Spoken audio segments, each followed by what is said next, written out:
The morning sun cast long shadows across the grounds of Windsor Castle as Catherine, Princess of Wales, stepped out of the black Range Rover.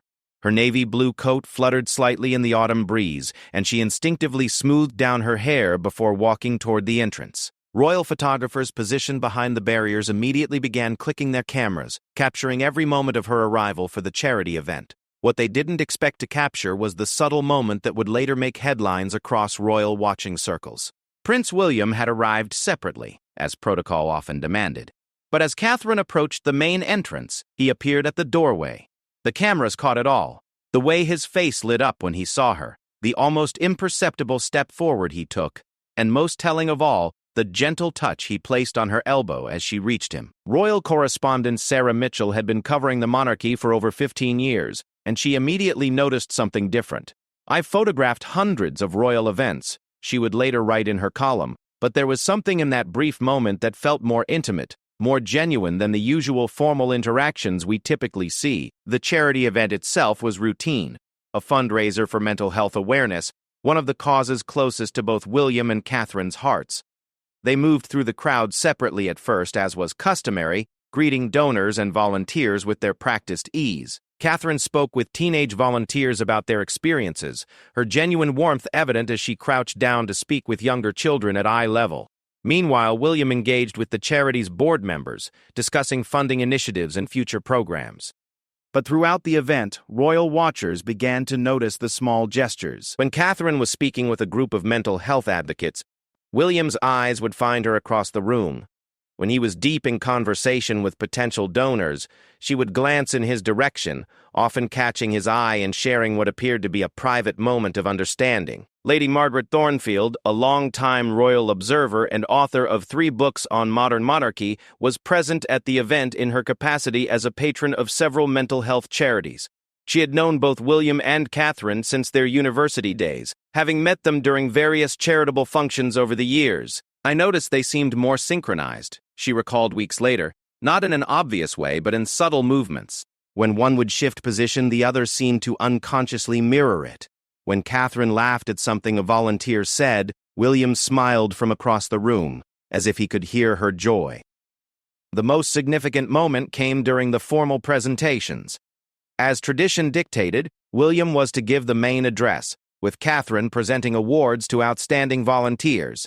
As William approached the podium, Catherine was standing with the other dignitaries about 10 feet away. Just before he began speaking, he caught her eye. What happened next lasted perhaps 2 seconds, but it was captured by multiple cameras from different angles. William's expression softened completely. His formal public demeanor dropped for just an instant, and he looked at Catherine with such obvious affection that several photographers later described it as like watching a private moment between a couple who thought no one was looking. Catherine responded with a barely perceptible nod and the slightest smile. Not her usual public smile, but something more personal, more intimate. During his speech, William spoke about the importance of mental health support and the courage it takes to ask for help. His words were eloquent and well delivered, as expected from years of public speaking. But what caught the attention of body language experts who later analyzed the footage was how often his gaze returned to Catherine. Not obviously, he wasn't staring or being unprofessional, but there was a pattern of connection that hadn't been as noticeable in their previous public appearances. "They've always been a strong couple," noted Dr. Elizabeth Hartwell, a psychologist who specializes in relationships and has written extensively about public figures. But what I observed in the footage from this event was a deepening of their nonverbal communication. They were reading each other's cues in a way that suggested their personal relationship had reached a new level of understanding and comfort. When it came time for Catherine to present the awards, William remained on stage but stepped back to give her the spotlight. As each volunteer came forward to receive their recognition, Catherine spoke personally to them, often taking extra time to hear their stories. William watched from the side, and his pride in his wife was unmistakable. He wasn't simply observing the proceedings, he was genuinely engaged in watching Catherine connect with people. The most telling moment came when a young volunteer, a 17-year-old named Emma, who had overcome significant mental health challenges to help others, became emotional while receiving her award. Catherine immediately responded with genuine compassion, placing a comforting hand on Emma's shoulder and speaking quietly to her for several minutes. From his position on stage, William stepped forward slightly, clearly wanting to support both Catherine and Emma, but recognizing that Catherine had the situation well in hand.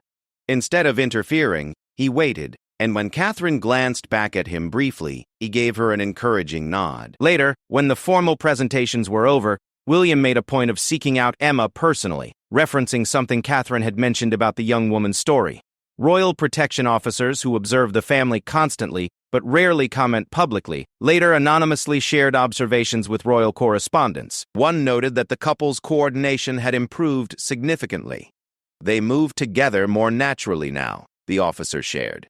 There's less formal distance and more genuine partnership in how they navigate these events. After the official event concluded, William and Catherine were scheduled to tour the facility's new wing, which housed expanded counseling services. As they walked through the corridors, their body language told a story that royal watchers found fascinating. They maintained appropriate distance for the cameras and official protocols, but there were constant small connections, a brief touch on the arm to guide attention to something interesting, synchronized steps, and what appeared to be whispered comments that made both of them smile. In one particularly candid moment, while speaking with the facility director, Catherine made a gesture that indicated she wanted to share something she had learned from one of the volunteers. Rather than speaking over her or around her, as might happen in formal royal protocols, William immediately stepped back slightly and turned his full attention to his wife, clearly indicating that her insights were valuable and should be heard. The facility director, Dr. James Richardson, later commented to local media about the visit. "I've hosted several royal visits over the years," he said, "and while they're always professional and gracious, there was something different about the dynamic between the prince and princess. They seemed more like true partners in the work, not just two people fulfilling separate royal duties." As the day wound down and they prepared to leave, photographers captured one final image that would be analyzed and discussed in royal watching circles for weeks to come. As they walked back to their vehicles, Catherine's coat was caught by a sudden gust of wind. Without thinking, William's hand moved to help her manage it, not in a controlling way, but as a natural, protective gesture. Catherine's response was equally natural. She smiled at him with obvious gratitude and affection. The image itself wasn't particularly dramatic. Couples help each other with coats all the time. But for royal watchers who had followed William and Catherine's relationship through courtship, marriage, the births of their children, and various challenges, it represented something significant. It was the kind of unconscious, caring gesture that spoke to genuine intimacy and comfort between two people. Royal correspondent James Whitfield, writing for The Telegraph, observed, "What we witnessed wasn't performance or protocol. It was two people who have clearly grown into a deeper understanding of each other and their shared purpose. The subtle changes in their interaction suggest a relationship that has matured beyond the early years of marriage into something more solid and mutually supportive." Social media royal watching communities immediately began analyzing every photograph and video clip from the event. Frame-by-frame analysis revealed dozens of small moments, shared glances, synchronized movements, protective gestures, and instances of what appeared to be private communication in public settings. But perhaps the most significant observation came from an unexpected source. Emma, the young volunteer who had been moved to tears during the award ceremony, later posted on her social media about the experience. She wrote, "Meeting the prince and princess was amazing, but what struck me most was how they clearly cared about each other as much as they cared about the work they were doing. When I was crying, the princess was so kind, and I could see the prince wanted to help too, but he trusted her to handle it. Then later, he came to talk to me about everything she had learned from our conversation. They're not just doing royal duties, they're really working together." The event concluded with William and Catherine departing together, something that wasn't always possible due to security protocols and separate schedules. As their convoy left Windsor, royal watchers were already beginning to piece together what they had observed. The formal elements of the day had gone perfectly, as expected, but the informal moments, the unguarded glances, the natural gestures, the obvious comfort with each other, suggested that something had shifted in the royal couple's relationship. Royal biographer Amanda Stevens, who had been following the Wales family since their engagement, summed up the observations of many. After years of growing into their royal roles, William and Catherine appear to have found a new rhythm together. They're no longer the young couple learning to navigate royal life. They're experienced partners who have clearly developed a deep trust and understanding that enhances both their personal relationship and their public effectiveness. As news of the day's events spread through royal watching networks, one thing became clear: this was not going to be an isolated observation. Royal watchers around the world began paying closer attention to William and Catherine's public interactions, looking for further evidence of what appeared to be a significant deepening of their bond. The stage was set for months of careful observation that would reveal a royal couple entering a new phase of their relationship, one marked by genuine partnership, mutual respect, and a love that had clearly matured and strengthened over time. 3 weeks after the Windsor charity event, royal watchers got their next opportunity to observe William and Catherine together at the annual Royal Variety Performance. The event, held at the Royal Albert Hall, attracted celebrities, performers, and media from around the world. But for those who had become fascinated by the subtle changes in the royal couple's dynamic, this evening would provide even more compelling evidence of their strengthening bond. The red carpet arrival immediately set a different tone than previous years. While William and Catherine had always presented well together at formal events, there was a new ease in their interaction as they emerged from their car. Catherine wore an elegant emerald green gown that complemented her engagement ring beautifully, and William was impeccable in his black tie formal wear.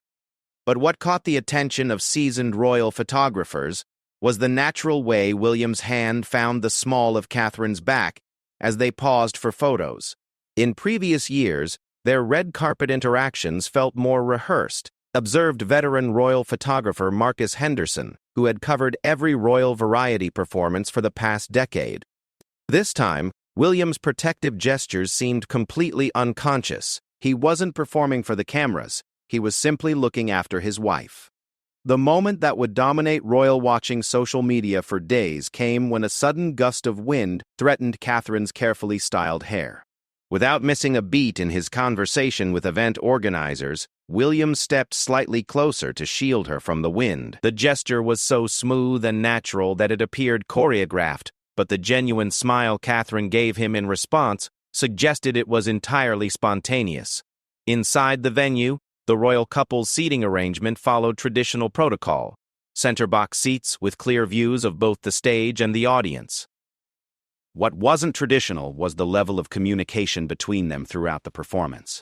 Royal etiquette typically calls for minimal conversation during performances, with attention focused entirely on the stage. However, body language experts watching the broadcast noted frequent, subtle exchanges between William and Catherine. During a particularly energetic dance number by a West End troupe, Catherine leaned slightly toward William and appeared to make a quiet comment. His immediate response, a genuine laugh that he quickly contained to avoid disrupting the performance, suggested she had shared something genuinely amusing rather than making polite small talk. Dr. Miranda Walsh, a specialist in nonverbal communication who has analyzed public figures for over 20 years, later wrote in her professional blog, "What we observed during the Royal Variety performance was a couple who have developed their own private language within public settings. The brief exchanges, the shared reactions, the way they checked in with each other throughout the evening, these behaviors indicate a relationship where both partners feel secure enough to be themselves, even under intense public scrutiny."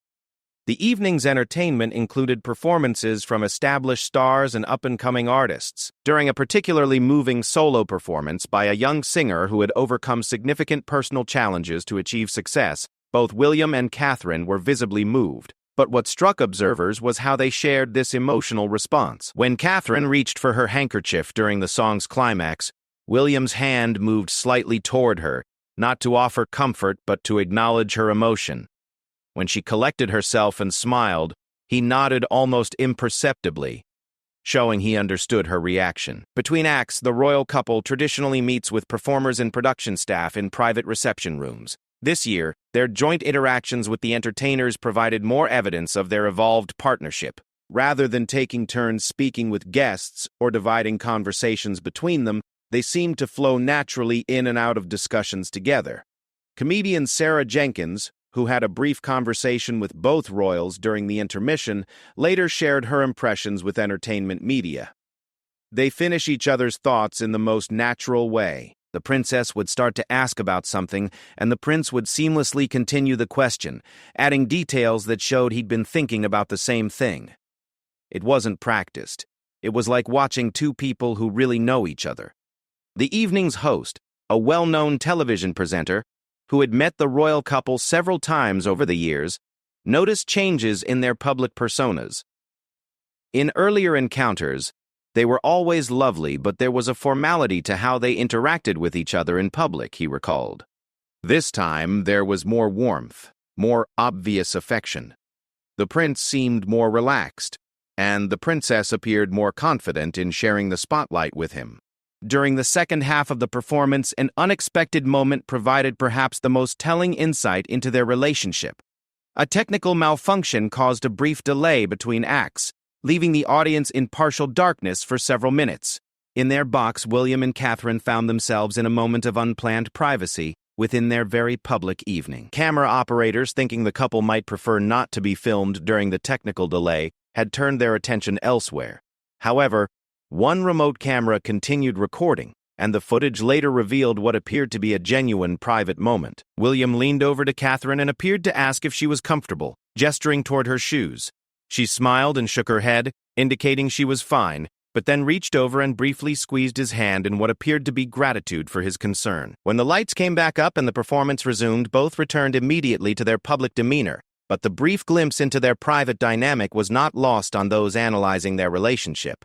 The highlight of the evening's observations came during the finale, when all the performers returned to the stage for a group bow. As is traditional, William and Catherine stood to applaud, and the cameras captured them in full view. What royal watchers noticed was how naturally they moved together. Not in the careful, practiced way of previous years, but with an unconscious synchronization that spoke to genuine comfort with each other. When Catherine dropped her program during the standing ovation, William immediately noticed and smoothly retrieved it while continuing to applaud. She took it with a smile that was clearly meant only for him, not her public smile, but something more intimate and grateful. The exchange lasted perhaps 3 seconds, but it was captured from multiple angles by different camera crews.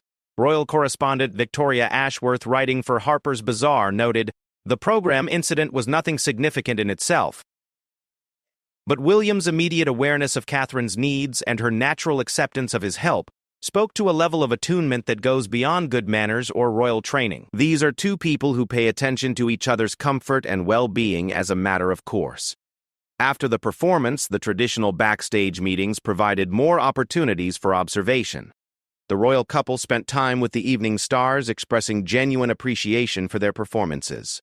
What struck event organizers was how William and Catherine seemed to operate as a true team, with one often building on what the other had said or adding insights that complemented their spouse's comments. Lead singer Emma Thompson, who had performed a particularly challenging aria, later described her conversation with the royal couple. "They asked really thoughtful questions about the technical aspects of opera performance. But what was lovely was how they clearly had discussed my performance together during the show."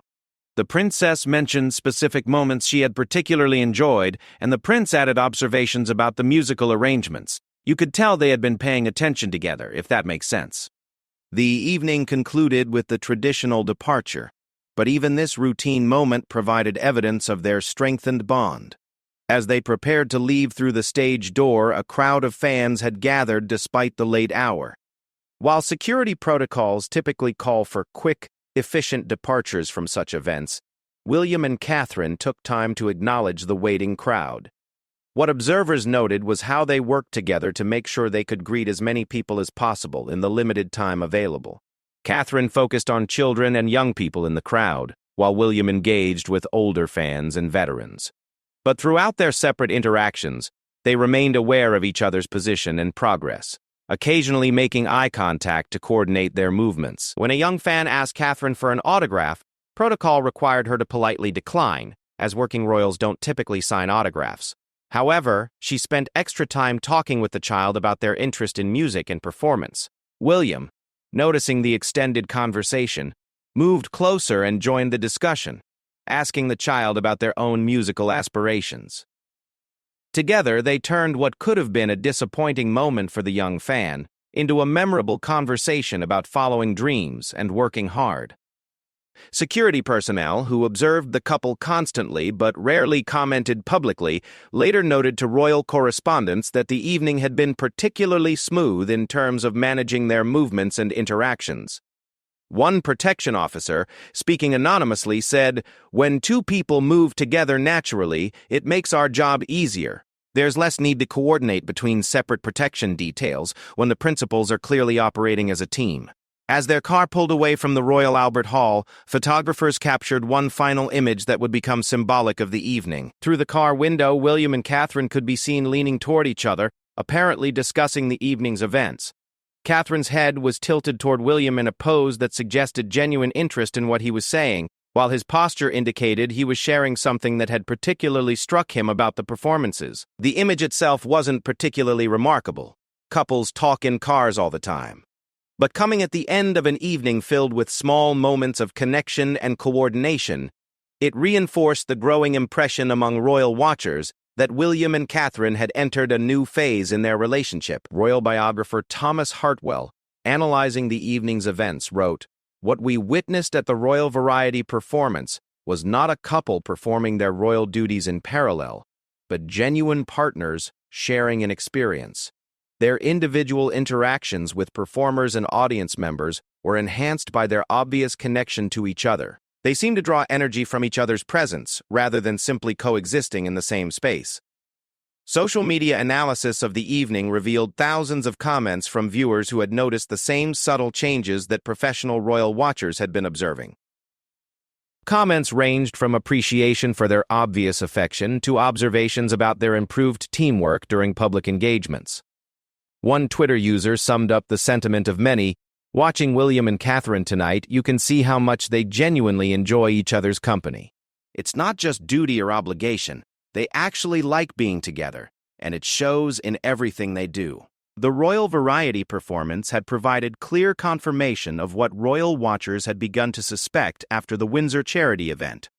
William and Catherine's relationship had evolved into something deeper, more comfortable, and more genuinely partnership-based than what had been visible in their earlier public appearances. The stage was set for continued observation as the royal calendar moved into the busy winter season of engagements.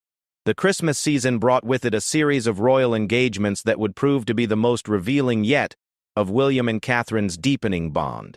Their joint visit to a children's hospital in London became the focus of intense scrutiny from royal watchers who had been following the subtle changes in their relationship dynamic over the previous months. The Great Ormond Street Hospital visit was scheduled as part of their annual Christmas outreach program, but what unfolded during their 3-hour stay provided unprecedented insights into how their partnership had evolved. From the moment they arrived, staff members noticed something different about the royal couple's approach to the visit. Dr. Helena Morrison, the hospital's chief pediatrician who had hosted previous royal visits, immediately observed the change. In past visits, working royals typically divide their time between different wards and patient groups, she explained weeks later. But the prince and princess specifically requested to move through the hospital together, visiting patients as a team rather than covering more ground separately. The first ward they visited housed children receiving treatment for serious cardiac conditions. As they entered the brightly decorated pediatric wing, both William and Catherine's demeanor shifted into what staff described as genuine parent mode. Their own experience raising 3 children clearly informed their interactions, but what struck observers was how they seemed to enhance each other's natural abilities with young patients. When they encountered 8-year-old Jamie, who had been in the hospital for 6 weeks awaiting surgery, Catherine immediately crouched down to his eye level and began asking about his favorite video games. William, rather than moving on to speak with other children as protocol might suggest, remained nearby and listened to Jamie's animated description of his gaming achievements. What happened next became one of the most talked-about moments of their hospital visit.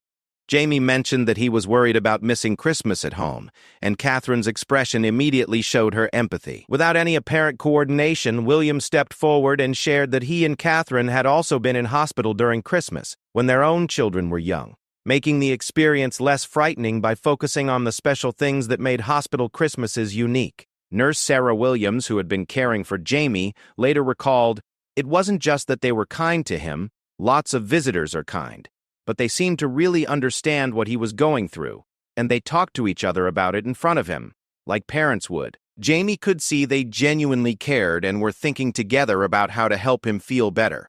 The interaction continued as Catherine produced a small wrapped gift, not part of the official visit protocol, but something she had apparently brought personally. As Jamie opened it to discover a portable gaming device, William explained that they had asked the nurses what Jamie might enjoy. The coordination required for this gesture, understanding the child's interests, consulting with medical staff, and arranging for an appropriate gift, demonstrated a level of joint planning that went beyond typical royal visit preparation. Moving through the hospital, William and Catherine encountered 11-year-old Sophie, who was preparing for her third major surgery. Sophie's mother had been sleeping in the hospital room for 2 weeks, and the exhaustion was evident in both patient and parent. Here again, the royal couple's approach revealed the evolution of their partnership. Catherine sat with Sophie and began discussing the teenager's artwork that decorated her hospital room. Meanwhile, William turned his attention to Sophie's mother, acknowledging the difficulty of the situation and asking practical questions about family support during extended hospital stays. What observers noted was that neither was simply making polite conversation. They were both genuinely engaged, and their separate conversations seemed to complement each other perfectly. When Sophie mentioned that she was nervous about her upcoming procedure, Catherine looked over at William, and some kind of silent communication passed between them. William then shared a story about his own childhood hospital experience, while Catherine talked about helping their own children overcome medical fears. Together, they created a narrative that helped Sophie feel less alone and more normal about her situation. Dr. Morrison observed this interaction with particular interest.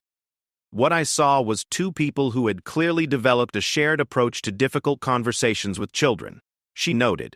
"They weren't just following individual instincts, they were working together strategically to provide the most complete support possible." The visit to the teenage cancer ward provided perhaps the most poignant examples of William and Catherine's strengthened bond. Teenagers facing serious illness often struggle with feeling different from their peers, and the royal couple seemed to understand this intuitively. Rather than talking down to the young patients or avoiding difficult topics, they engaged with the teenagers' real concerns about missing school, maintaining friendships, and planning for the future.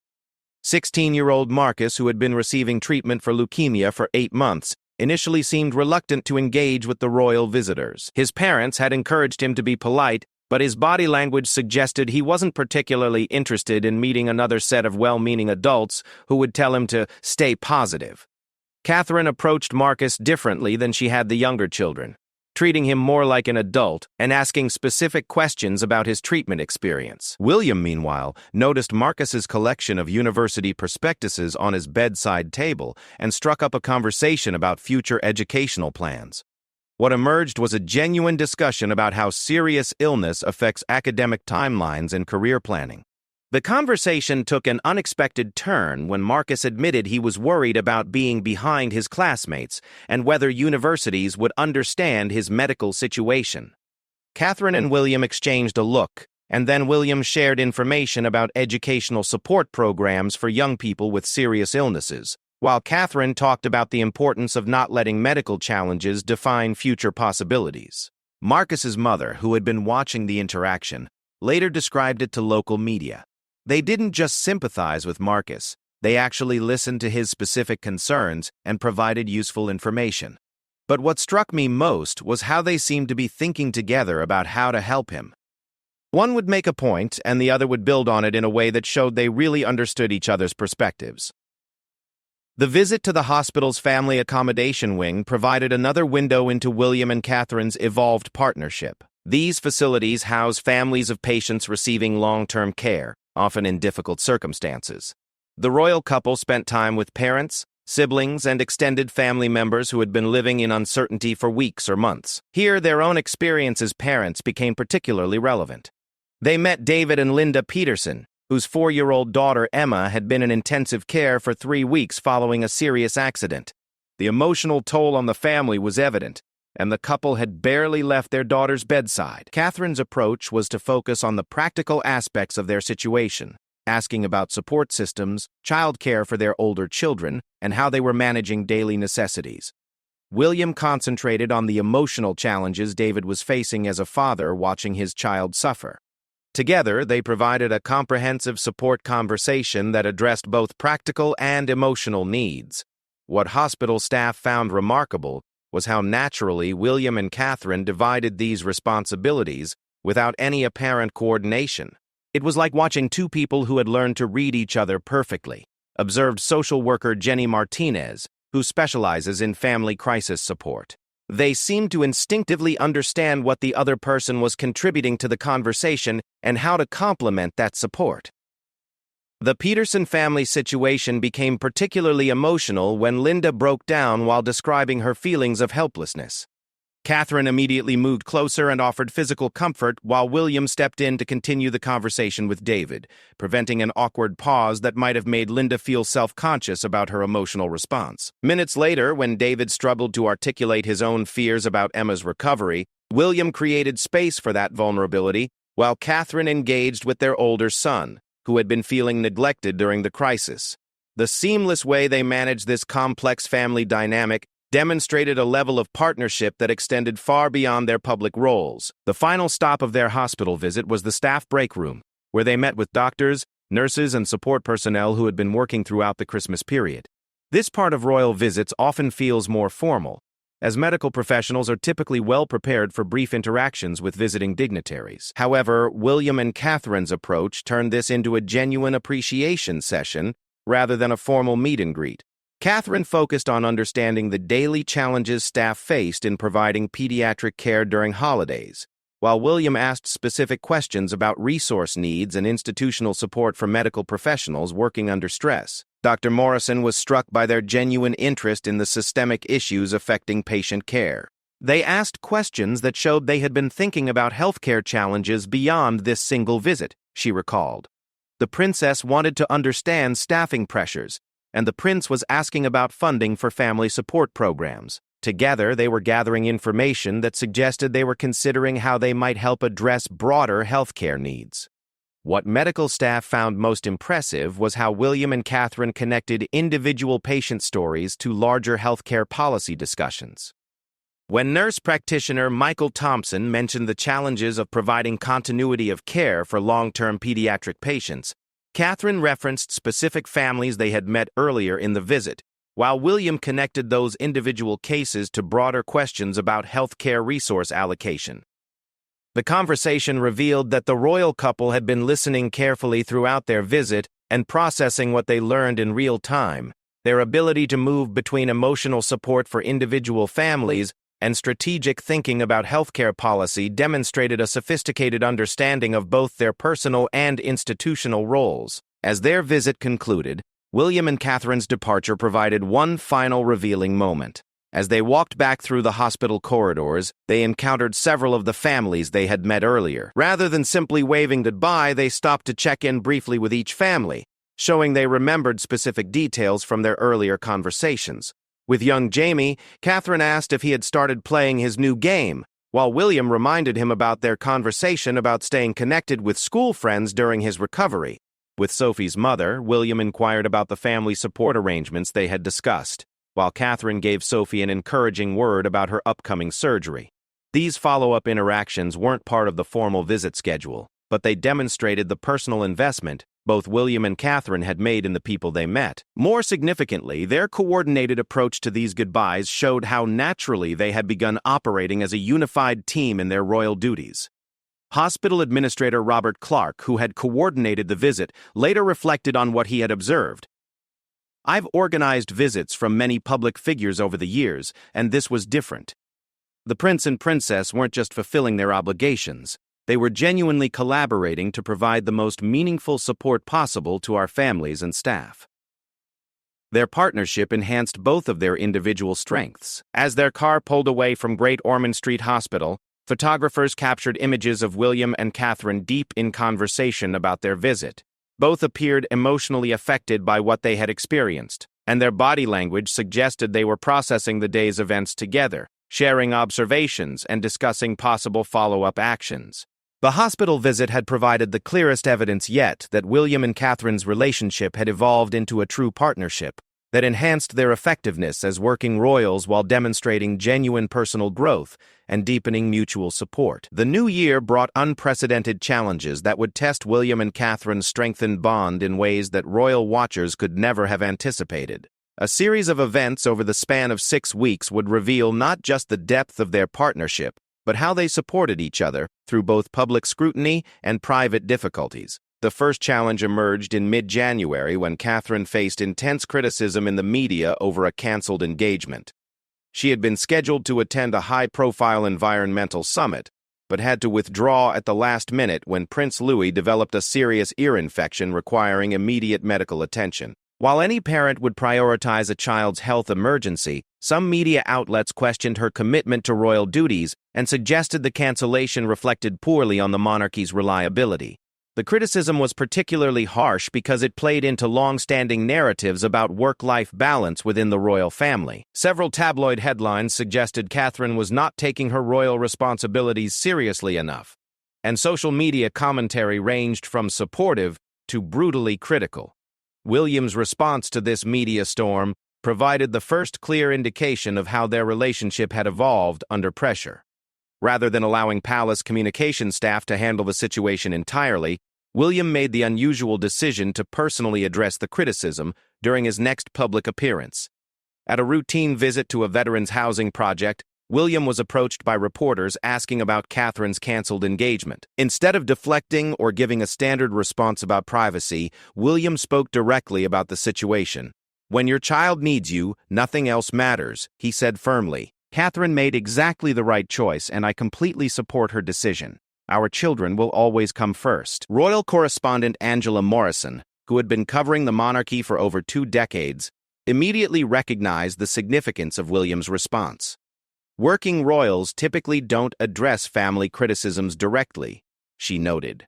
The fact that Prince William chose to publicly defend Catherine's decision, and did so with such obvious emotion, showed a level of protective partnership that we rarely see in royal public communications. What made William's response even more notable was that he could have easily avoided the question or referred reporters to palace officials. Instead, he chose to use his public platform to defend his wife's priorities, sending a clear message about their shared values regarding family and royal duty. The impact of William's defense became apparent within hours. Social media sentiment shifted dramatically in Catherine's favor, with thousands of parents sharing their own experiences of having to prioritize children's health emergencies over work commitments. More importantly for royal watchers, William's willingness to take a public stand in support of Catherine revealed a level of partnership that went beyond private support to active public advocacy. Catherine's return to public duties 2 weeks later provided an opportunity to observe how this media storm had affected their dynamic. Her first engagement was a visit to a primary school to discuss early childhood development programs. William was not scheduled to attend, but he made an unexpected appearance at the end of Catherine's visit. Teachers and school administrators later described the brief interaction between William and Catherine as clearly supportive and affectionate. When William arrived, Catherine was deep in conversation with a group of teachers about identifying learning difficulties in young children. Rather than interrupting, William waited until the conversation naturally concluded, then approached with what appeared to be genuine interest in what Catherine had learned. The prince asked the princess to share the most interesting insights from her visit, recalled head teacher Margaret Stevens. But it wasn't just polite interest. He was genuinely engaged with her observations and asked follow-up questions that showed he valued her perspective on early childhood education. The unexpected appearance wasn't part of any official protocol, and palace staff later confirmed that William had adjusted his schedule specifically to provide visible support for Catherine's return to public engagements. The gesture was subtle but significant, demonstrating his understanding that Catherine might need additional confidence support after the media criticism. The second major test of their partnership came in February when William faced his own crisis. During a routine royal engagement, he made an off-the-cuff comment about renewable energy that was taken out of context and sparked a political controversy. Opposition politicians accused him of overstepping constitutional boundaries by appearing to advocate for specific policy positions. The criticism of William was more serious than Catherine's earlier media storm, because it touched on fundamental questions about the monarchy's political neutrality. Several constitutional experts suggested William had made a significant error in judgment, and calls for clarification of royal political boundaries dominated news cycles for days. Catherine's response to William's crisis revealed how much her confidence and public positioning had grown.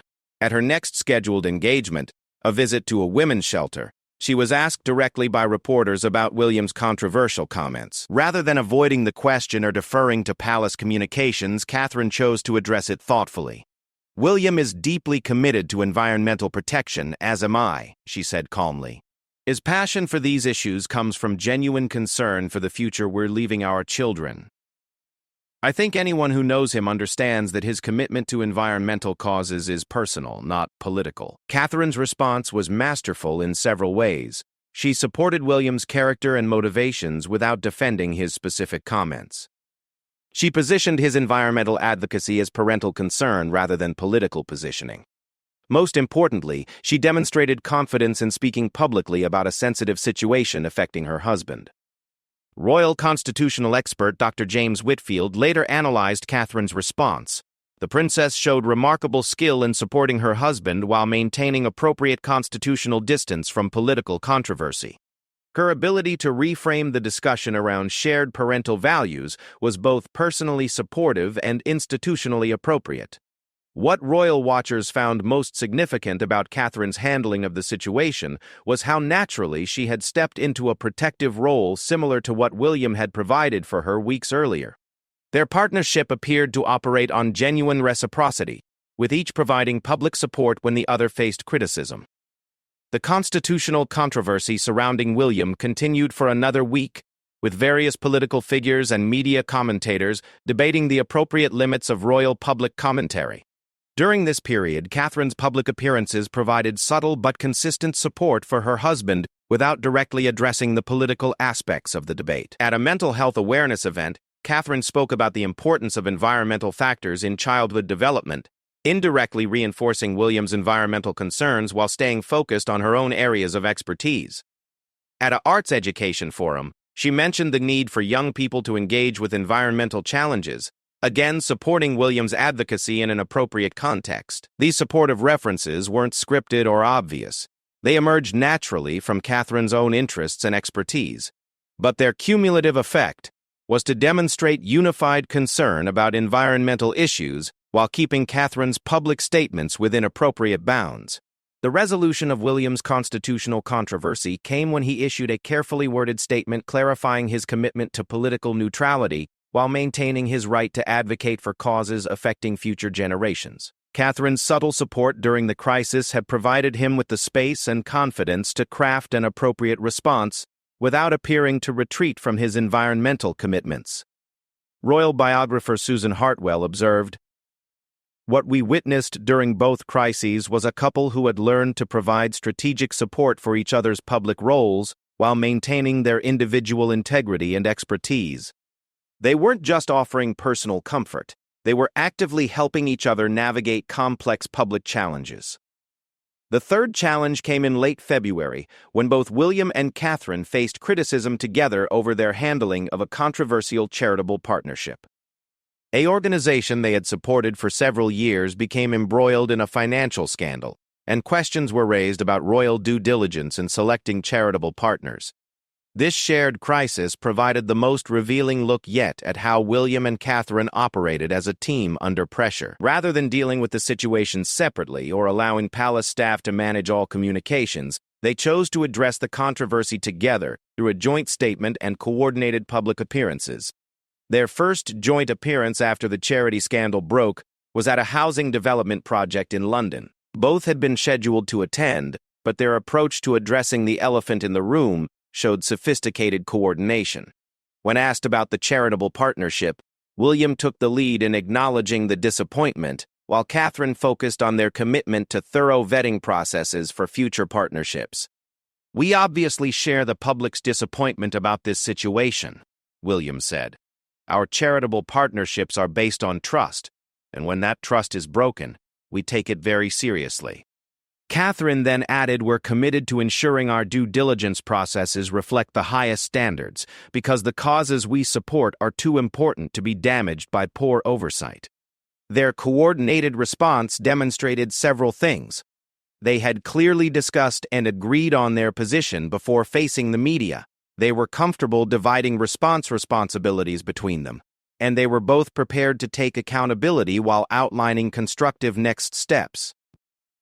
Housing Development Director Lisa Chen, who observed their joint handling of the media questions, later noted, "They clearly came prepared with a unified approach, but it didn't feel rehearsed or scripted. They were genuinely answering questions while supporting each other through what was obviously an uncomfortable situation." The charity scandal continued to generate negative headlines for several more days, but William and Catherine's united front appeared to limit the damage. More importantly, for royal watchers, their handling of shared criticism revealed a level of partnership sophistication that hadn't been visible in their earlier years as working royals. The final challenge of this difficult period came when personal criticism emerged about their parenting choices. Paparazzi photographs of their children at a private family event sparked debate about royal parenting styles and privacy boundaries. Some commentators suggested William and Catherine were either too protective or not protective enough of their children's privacy, depending on the critic's perspective. Parenting criticism is particularly sensitive for any couple, but for working royals it carries additional complexity because their children's upbringing affects the future of the monarchy. The intensity of public opinion about royal children's lives can be overwhelming even for experienced public figures. William and Catherine's response to parenting criticism showed perhaps the clearest evidence of their matured partnership. Rather than responding defensively or ignoring the criticism entirely, they chose a thoughtful approach that demonstrated unified parenting philosophy while maintaining appropriate privacy boundaries. In separate interviews during their respective solo engagements that week, both William and Catherine made similar points about balancing public roles with family privacy. Their consistency wasn't scripted coordination. It reflected genuine shared values that had evolved through years of parenting in the public eye. Catherine, speaking at a family support center, said, "Every parent has to find the balance between protecting their children and helping them understand the world they're growing up in. For us, that balance includes helping them understand their future roles while ensuring they have as normal a childhood as possible." William, at a separate youth development event, made complimentary points. "We want our children to understand service and responsibility, but we also want them to develop their own interests and personalities. Finding that balance is an ongoing conversation between Catherine and me." The parallel messaging demonstrated not just agreement on parenting philosophy, but the kind of ongoing dialogue between partners that produces genuine consensus rather than negotiated compromise. By the end of February, William and Catherine had weathered 4 significant challenges together, each requiring different types of mutual support and public coordination. Their handling of individual criticism, shared controversy, and personal attacks had revealed a partnership that combined personal loyalty with strategic thinking and public responsibility. Royal correspondent David Mitchell, summarizing the 6-week period, wrote, "What we observed was not just a married couple supporting each other through difficulties, but working partners who had developed sophisticated strategies for protecting both their individual roles and their shared mission. Their partnership had clearly evolved into something that made both of them more effective as public figures while strengthening their personal bond." Spring arrived with a series of events that would conclusively demonstrate the transformation in William and Catherine's partnership. Their joint overseas tour to Ireland, followed by several major domestic engagements, provided royal watchers with definitive evidence that the couple had achieved a new level of personal and professional harmony that enhanced both their individual effectiveness and their shared impact. The Ireland tour began with a level of anticipation that surprised even seasoned royal correspondents. Public interest in William and Catherine's visit was higher than expected, partly due to growing awareness of the subtle changes in their dynamic that had been observed over the previous months. The Irish public and media were particularly curious to see how the couple would handle their first major overseas engagement, since royal watchers had begun noting their strengthened bond. From the moment they arrived in Dublin, the difference in their approach was immediately apparent. Previous overseas tours had typically featured carefully planned separate programs that allowed both royals to cover more ground and meet more people. This tour, however, had been structured around joint engagements that would allow them to work together throughout their visit. The decision to focus on shared rather than separate programming wasn't just logistical. It reflected a fundamental shift in how William and Catherine approached their royal duties. Palace sources later confirmed that the couple had specifically requested the joint approach, believing they could achieve greater impact working together than they could covering different events separately. Their first official engagement was a visit to Trinity College, Dublin, where they met with students, faculty, and researchers involved in various academic programs. What struck university officials immediately was how naturally William and Catherine complemented each other in academic discussions. During a roundtable conversation about climate change research, Catherine asked detailed questions about environmental impact studies, while William focused on policy implications and international cooperation opportunities. Rather than simply taking turns speaking, they built on each other's questions and observations, creating a comprehensive discussion that impressed both students and faculty. Professor Michael O'Brien, who led the climate research presentation, later reflected, "I've hosted many visits from political figures and celebrities, but this was different. The prince and princess weren't just being polite about our work. They were genuinely engaging with complex issues and challenging us with thoughtful questions. What was remarkable was how their different perspectives complemented each other to create a richer conversation than either could have led alone." The Trinity College visit also included a session with students involved in mental health advocacy programs. Here, William and Catherine shared commitment to mental health awareness, combined with their evolved partnership, created particularly powerful interactions. Student leader Sarah MacDonald had prepared to discuss campus mental health initiatives with the royal visitors. What she didn't expect was the level of genuine dialogue that emerged. Catherine began by asking about specific challenges students faced in accessing mental health support, while William inquired about the effectiveness of peer support programs. As the conversation developed, both royals began sharing insights from their own mental health advocacy work in ways that built on each other's contributions. Catherine discussed the importance of early intervention programs, and William added observations about the role of community support systems. Together, they created a comprehensive discussion about mental health that addressed both individual and systemic approaches. Sarah later wrote about the experience in the university newspaper. "What struck me most was how they seemed to think together about these issues.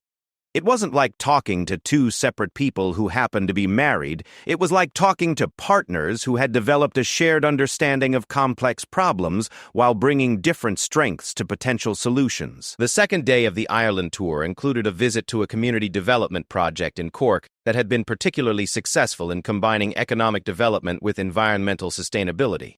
The project involved multiple stakeholder groups and had required years of careful coordination between government agencies, private businesses, and community organizations. William and Catherine's approach to understanding this complex project demonstrated their evolved partnership particularly clearly. Rather than dividing their attention between different aspects of the program, they moved through the site together, with each building on what the other learned in previous conversations.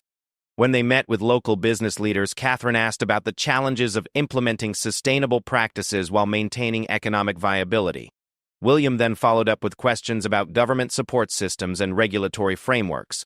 Their sequential questions created a comprehensive understanding of both practical challenges and policy implications. Project Director James Kelly later described their visit as the most productive engagement we've had with visiting officials. He explained, "They asked questions that showed they had been listening carefully to everything they had learned throughout the day. By the time we reached the final presentation, they were asking sophisticated questions that could only have come from processing information together as they moved through the site." The tour's most significant moment came during their visit to a children's hospital in Dublin that had been a model for integrating family support services with medical care. The hospital's approach to treating children while supporting entire families aligned perfectly with William and Catherine's shared interests in child welfare and family support systems. Their interaction with the Walsh family provided the clearest demonstration yet of how their partnership had evolved. The Walshes had been dealing with their daughter Emma's serious chronic illness for 3 years, during which time they had experienced the full range of challenges that face families coping with long-term childhood illness. When William and Catherine met the family, They didn't simply offer sympathy or ask generic questions about Emma's condition. Instead, they immediately began exploring the practical and emotional challenges the family faced, with each royal focusing on different aspects of the family's experience while clearly coordinating their approach. Catherine concentrated on understanding Emma's educational needs and how the family maintained normal childhood experiences despite medical challenges. William focused on the impact of long-term medical care on family finances and employment, and how support systems could better address these practical concerns. What made their interaction particularly powerful was how they connected Emma's individual situation to broader questions about healthcare policy and family support systems. Catherine discussed specific educational adaptations that had helped Emma continue learning during treatment, while William talked about policy changes that could help other families facing similar challenges. Mr. Walsh later spoke to Irish media about the encounter. "They didn't just visit with us. They really listened and asked questions that showed they understood the complexity of what families like ours deal with. But what was most impressive was how they seemed to be working together to understand different aspects of our situation. By the end of our conversation, they had a complete picture of both Emma's medical needs and our family's broader challenges." The hospital visit concluded with William and Catherine meeting with medical staff to discuss the integration of family support services with clinical care. Their questions revealed that they had been processing what they learned from patient families throughout their visit and were now exploring how successful approaches could be adapted for other healthcare settings. Dr. Patricia Murray, the hospital's family support coordinator, noted, "They came with genuine curiosity about our integrated approach, but by the end of their visit they were asking questions that could only have come from careful observation and shared analysis. They had clearly been discussing what they observed and were thinking strategically about broader applications." The final day of the Ireland tour included a reception for Irish cultural and business leaders, providing an opportunity to observe William and Catherine's partnership in a more formal diplomatic setting. Here again, their evolved dynamic was clearly visible to experienced observers of royal protocol. During formal receptions, working royals typically divide their time among guests to maximize the number of people they can meet. William and Catherine maintained this approach but added a new element. They frequently brought interesting conversations together, introducing people they thought would benefit from meeting each other, and facilitating discussions that built on separate conversations they had been having. Business leader Patricia O'Sullivan found herself in conversation with Catherine about women's entrepreneurship programs, which led to William joining the discussion to introduce environmental technology developer Martin Hughes, with whom he had been discussing sustainable business practices. The resulting three-way conversation about women in environmental entrepreneurship was more substantive than any of the individual exchanges might have been. They were clearly listening to what different people were telling them and thinking about connections, O'Sullivan later observed. It wasn't just social networking. They were actively trying to facilitate productive relationships based on what they were learning throughout the evening. The tour concluded with a formal farewell that demonstrated the international diplomatic impact of William and Catherine's strengthened partnership.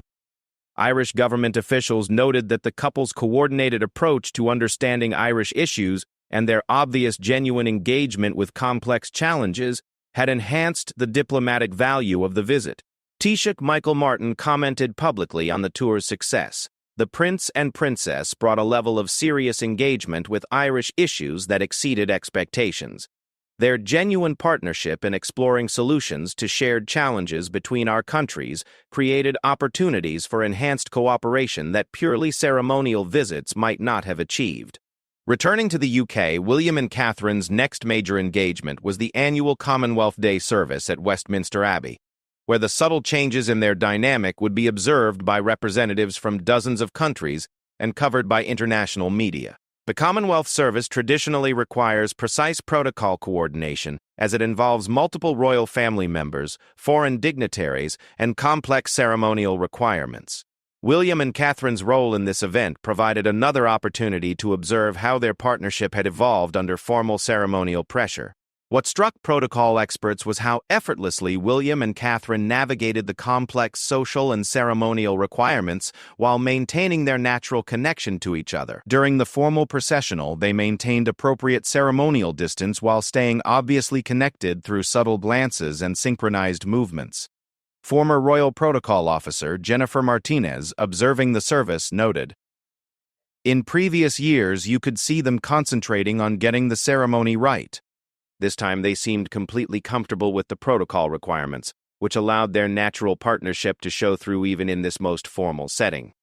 The service included readings and musical performances from various Commonwealth nations, providing opportunities for William and Catherine to interact with representatives from different cultural backgrounds. Their approach to these interactions demonstrated how their partnership enhanced their diplomatic effectiveness. During conversations with Commonwealth youth representatives, Catherine focused on education and cultural exchange programs, while William discussed economic development and environmental cooperation initiatives.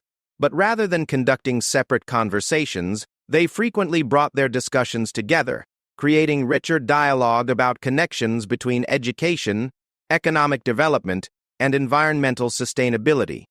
High Commissioner Janet Stevens from New Zealand later commented, "The Prince and Princess seemed genuinely interested in understanding how different Commonwealth nations approach shared challenges. Their questions showed they had been thinking together about these issues and were looking for innovative approaches that might work across different cultural contexts."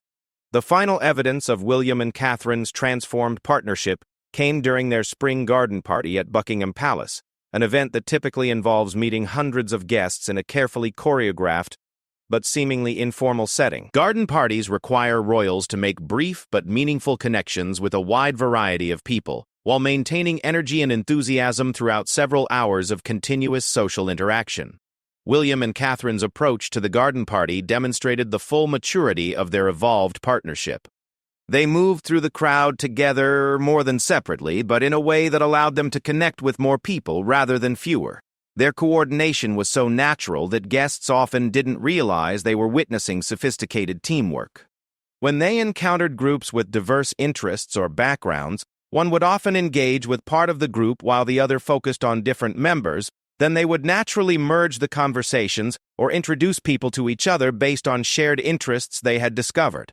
Garden party guest Dr. Westpole, Helen Morrison, a pediatric researcher, found herself discussing childhood development with Catherine, which led to William joining the conversation to introduce education policy expert Robert Chen. The resulting discussion about the intersection of child development research and education policy was far more substantive than typical garden party conversations. They weren't just being polite or following a script, Dr. Morrison reflected. They were actively listening to what people were telling them and making connections that could lead to productive collaborations. It was like watching two people who had learned to think together in real time. As the spring season progressed, royal watchers who had been following the evolution of William and Catherine's partnership over the previous months reached a clear consensus. The subtle changes that had first been noticed during their autumn charity events had developed into a fundamental transformation of their public and private partnership. Royal biographer Anthony Hartford, summarizing months of careful observation, concluded, "What we have witnessed is the emergence of a true partnership that enhances both individuals, while creating something greater than the sum of its parts.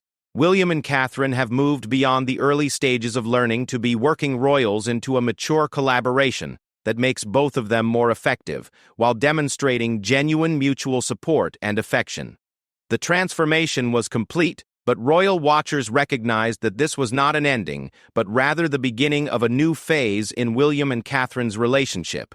They had developed a partnership that would serve them well through whatever challenges and opportunities lay ahead, both as individuals and as future leaders of the monarchy. Their strengthened bond had become not just a personal achievement, but a professional asset that enhanced their ability to serve their roles, support important causes, and represent the monarchy with genuine authenticity and effectiveness. The subtle gestures that royal watchers had first noticed months earlier had evolved into a comprehensive partnership that promised to define their approach to royal duties for years to come.